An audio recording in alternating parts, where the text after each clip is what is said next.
Oke, Assalamualaikum warahmatullahi wabarakatuh. Ini materi sudah saya berikan di LMS. Saya mau menjelaskan ke kalian apa materi yang saya sampaikan atau yang saya upload di LMS itu ya. Jadi sebelum saya jawab pertanyaan-pertanyaan kalian, silakan pahami dulu materi yang saya sampaikan ini, oke? Oke, kalian nggak perlu kenalan sama saya, udah tahu lah ya siapa saya ya. Oke, kalau nanti cari tahu, cari lihat aja di LMS ya siapa saya ya. Oke, yang pertama kalian harus paham dulu konsep dasar evaluasi pembelajaran. Yang pertama kalian harus paham apa itu instrumen, pengukuran, penilaian, dan evaluasi. Instrumen itu alat ukur, ya, alat ukur. Dalam sebuah proses pembelajaran, kita harus melakukan evaluasi. Kenapa perlu dilakukan evaluasi? Supaya kita bisa tahu proses pembelajaran yang kita lakukan itu seperti apa. Apakah sudah baik, tujuan pembelajaran tercapai atau belum? Apakah siswa sudah memahami materi atau belum? Sejauh mana perkembangan peserta didik? Kemudian untuk umpan balik kepada orang tua, untuk memberikan informasi kepada orang tua hasil pemahaman atau perkembangan peserta didik. Oke, itu nanti dari hasil evaluasi itu guru akan memberikan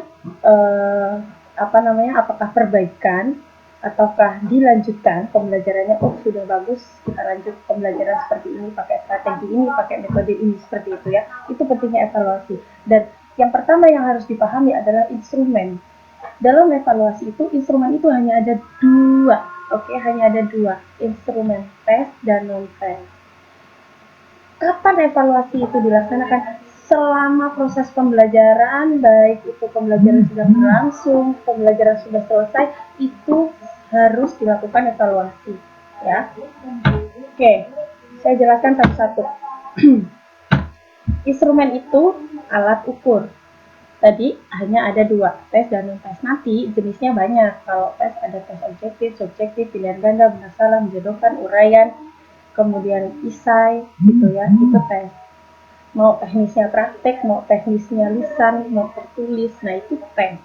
Kalau non-tes itu hanya ada tiga, angket, lembar observasi, dan pedoman wawancara.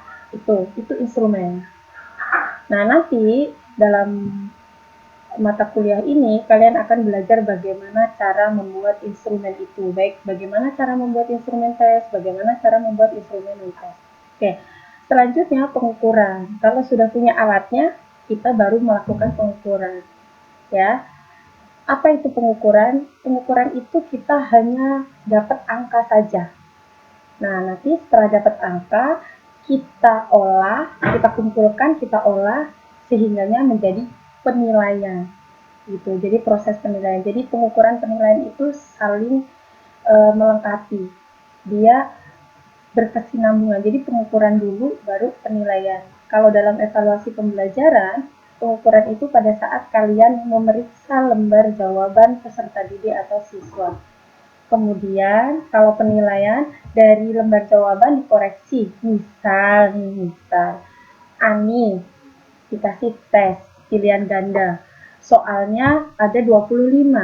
Ani benarnya 20. Nah, kita dapat angka, oh Ani benar 20, itu namanya pengukuran. Baru dari angka 20 itu kita proses atau kita olah sehingga menjadi nilai.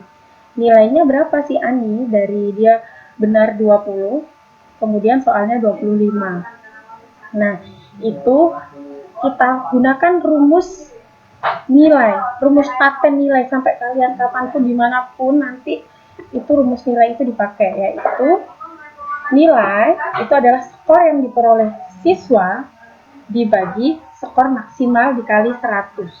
Jadi Ani tadi skornya atau jawaban benarnya 20 dibagi skor maksimal kalau benar semua berapa? 25. 20 dibagi 25 kali 100. Dia dapatnya 80. Nah, itu nilai 80. Itu proses penilaian. Kemudian proses penilaian itu nggak cuma kita dapat nilai sekian, tetapi kita interpretasikan dengan KKM misalnya.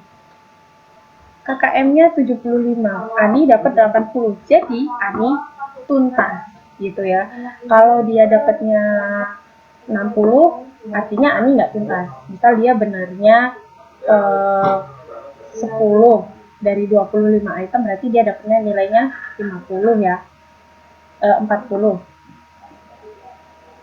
Jadi si Ani tidak tuntas. Nah, itu proses penilaian seperti itu ya. Jadi dikoreksi, itu namanya pengukuran, atau mengoreksi itu pengukuran, kemudian menilai, mengkonversi hasil skor mentah itu jadi nilai dan diinterpretasikan, itu proses penilaian.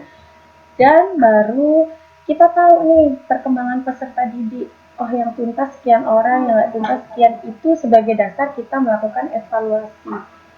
Apakah pembelajaran yang kita lakukan sudah tercapai tujuannya atau belum. Jadi evaluasi itu nggak cuma nilai siswa, tetapi nilai gurunya juga. Kita sebagai guru, kita sebagai guru juga perlu melakukan evaluasi terhadap diri kita sendiri pada saat melakukan proses pembelajaran sudah baik atau belum. Oke, itu ya, itu kuncinya. Jadi secara diagram kita itu harus menyiapkan instrumennya dulu, tes atau non tes yang mau kita pakai. Kemudian kita pakai buat melakukan pengukuran, hasil pengukuran kita gunakan untuk proses penilaian, baru kesemuanya itu kita gunakan untuk evaluasi. Oke, seperti itu ya.